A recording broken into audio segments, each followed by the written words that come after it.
paz do Senhor a todos os irmãos. Quero agradecer ao Senhor por estar aqui novamente com os irmãos na rúbrica do líder. Sou muito grata ao Senhor pelas oportunidades que Ele me tem dado de falar da sua palavra. Quero agradecer também ao pastor Sérgio, que é o líder da rúbrica, agradecer por todo o carinho e por toda a paciência que ele tem tido conosco. Vamos falar hoje sobre o Salmo 40, vamos meditar um pouco sobre o Salmo 40.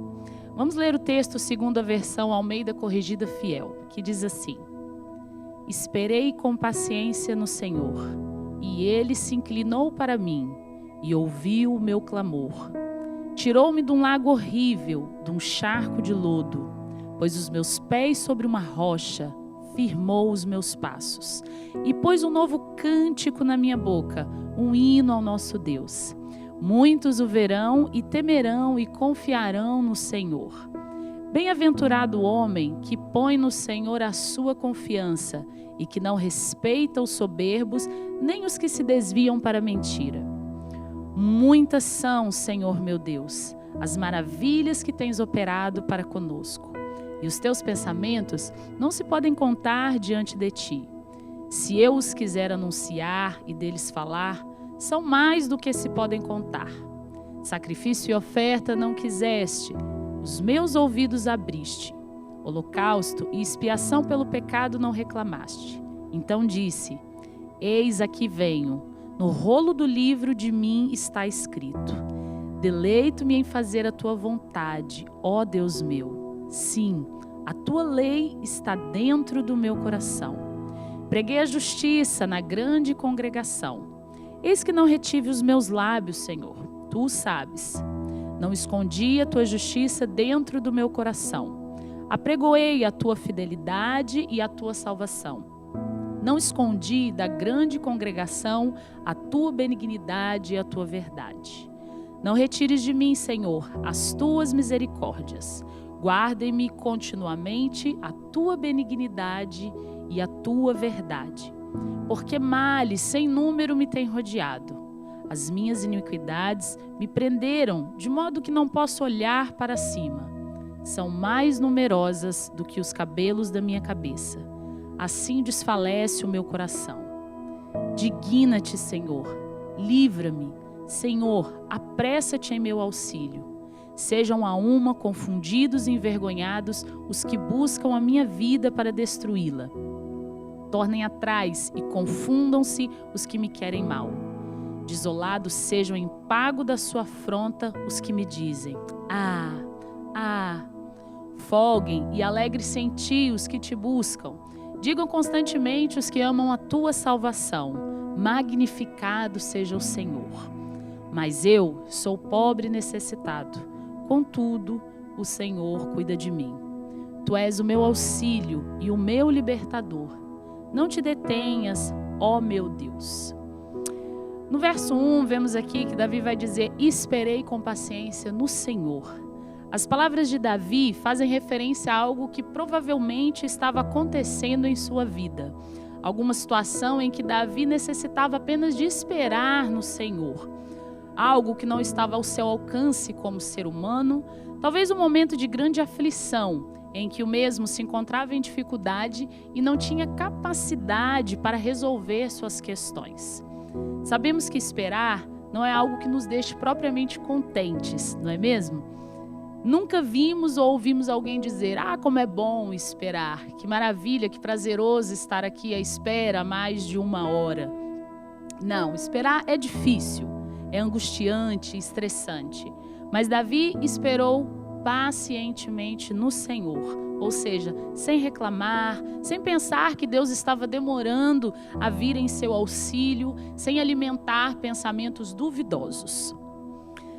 Esperar com paciência é saber que não há outra alternativa senão confiar plenamente, descansando que Deus está no controle da situação. Davi esperou de forma confiante e Deus se inclinou para ele. Isso me faz crer que Davi alcançou os benefícios do Senhor devido a ter esperado e de ter esperado de forma paciente.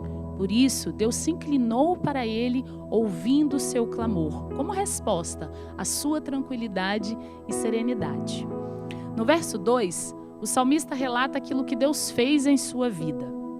Tirou-me de um charco de lodo e pôs os meus pés sobre uma rocha. As palavras de Davi aqui fazem referência já ao seu passado, a um lugar ou ambiente em que ele se encontrava. E por mais que ele tentasse, ele não conseguia sair. Ele aqui mostra a dificuldade que estava enfrentando, onde ele próprio se compara com alguém que está submerso em um charco de lodo, onde a água é suja e parada. Você já se sentiu assim? Em algum momento da sua vida, olhando para um cenário que te levasse a pensar: não consigo sair dessa condição. Me sinto preso, me sinto presa, não consigo me movimentar. Talvez você esteja passando por um momento semelhante ao que Davi esteve, mergulhado, afundado, preso numa situação de desespero e abandono, sem perspectiva de vida, sem sonhos, talvez na lama do pecado, gritando e pedindo por socorro. Davi passou por momentos de angústia e desespero, e foram durante esses momentos que ele se apercebeu que deveria esperar pacientemente em Deus, descansando apenas nele.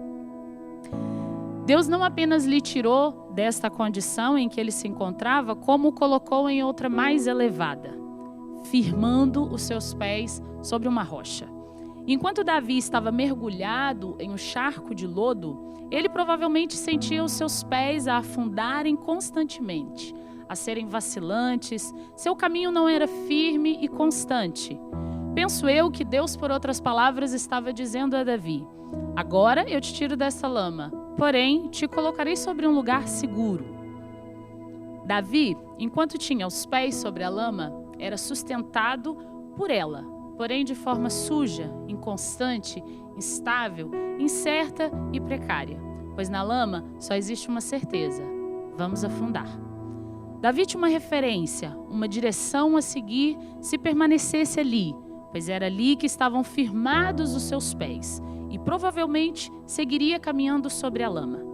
Porém, Deus o tira daquela condição, colocando seus pés sobre uma nova base de sustento, lhe dando um ponto de partida, lhe mostrando um princípio diferente, não inconstante e incerto, porém firme, resistente, forte e consistente, uma rocha. Rocha essa representada por Jesus na nossa vida, pois Ele é a nossa rocha firme que nos guia. E se tivermos os pés firmados nele, temos uma base de caminho a ser seguido, uma referência forte que nos ajuda em todo o nosso modo de caminhar. Jesus é a nossa rocha eterna, e se firmarmos a nossa vida nele, estaremos sempre seguros. No verso 3, 4 e 5, Davi prossegue então se regozijando porque o Senhor havia feito coisas novas em sua vida, lhe mostrando uma nova maneira de adorá-lo, colocando um novo cântico em sua boca, se alegrando nas muitas maravilhas que Deus havia operado e nos recordando de como é feliz aquele que confia na palavra do Senhor, mesmo diante das palavras e conselhos daqueles que não o temem. Sacrifício e oferta não quiseste, os meus ouvidos abriste, holocausto e expiação pelo pecado não reclamaste. Deus não estava interessado nem quis receber sacrifícios ou ofertas da parte de Davi. Os ouvidos de Davi talvez não estivessem atentos e isso tivesse levado à condição em que o mesmo se encontrava anteriormente. Entretanto, Deus, no seu muito amor, fez algo extraordinário por ele, lhe abrindo os ouvidos, para que então agora ele não somente ouvisse a voz de Deus, mas prestasse atenção de fato ao que Deus estava falando. A Bíblia diz em Mateus 7, no versículo 24, o seguinte: todo aquele, pois, que escuta as minhas palavras e as pratica, assemelhá-lo-ei ao homem prudente, que edificou a sua casa sobre a rocha. Quando Deus nos tira da lama do pecado, Ele nos dá uma base de edificação que é a rocha firme chamada Jesus. Depois de termos esse ponto de partida para a nossa vida, Ele abre então os nossos ouvidos para que estejamos atentos. Mas se ouvirmos a sua palavra e não a colocarmos em prática, é como se estivéssemos a edificar sobre aquela lama em que nos encontrávamos antes, ou seja, sem um alicerce firme.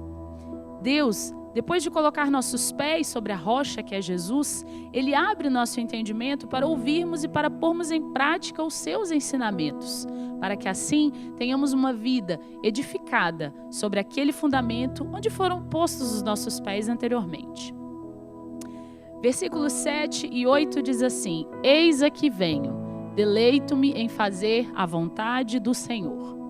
As palavras de Davi nos levam a entender que ele se apresenta a Deus, não levando nenhum sacrifício como era costume naquela época. Aliás, ele mesmo referiu anteriormente que o próprio Deus não quis, não desejou o holocausto nem expiação pelos seus pecados.